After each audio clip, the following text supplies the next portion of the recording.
My brothers and sisters in Christ, in today's gospel, we hear that after Jesus hears the news of the death of John the Baptist, he withdraws to a deserted place. The crowds follow, and we get the episode now in today's gospel of the feeding of the 5,000, according to the Gospel of Matthew. We, of course, are just 8 days removed from hearing that account from the Gospel of John at Sunday Mass. But what I want to focus on today, in the reading of John chapter 6 and the Sunday lectionary in these weeks, we get a deeper meditation on the Eucharist. So I'll pass on repeating that line of thought today. Instead, I simply want to focus on our own scarcity versus the superabundance of God's grace. And that is, we hear this dichotomy between the despair of the disciples of how to provide for this vast crowd of people. You hear first, send them away or send them for someone else to take care of it. And Jesus says, well, you feed them, you take care of them. And the response from them is, all we have is 5 loaves and 2 fish. It's incredulous. Like, we can't help. We can't do this. And Jesus steps in and performs this great miracle and provides. It shows that he is not limited. In fact, what he asks, he provides for. Jesus wants to feed them, tells them to feed, they doubt, and so Jesus steps in, does this great miracle, and everyone is fed. Jesus is not limited by the appearance of 5 loaves and 2 fish. And so this is something that's important for us when it comes to putting our trust in divine providence.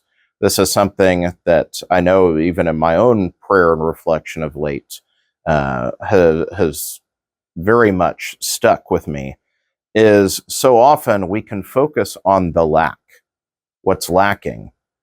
Here at the parish, as I talk about, and I mentioned in my homily 8 days ago, I often am faced with our scarcity of resources, of how to make everything work, how to pay the bills, do this and that.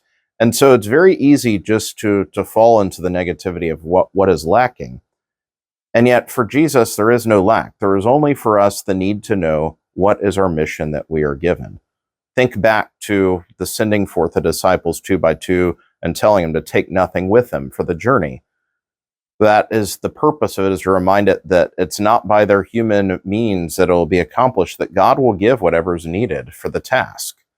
And so at times it may appear that we are charged with feeding 5,000 people with 5 loaves and 2 fish. I don't have what I need to face the task in front of me.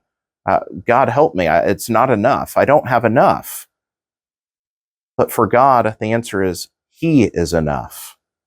God himself provides, I am enough for you. My grace is sufficient for you.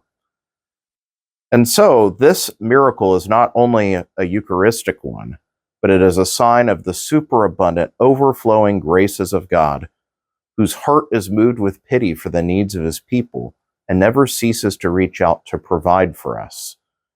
And so let us not fall into despair. Let us not fall away from gratitude and into obsessing on lack, but instead put our trust in God, that the one who calls us will provide for every need. May God bless you all.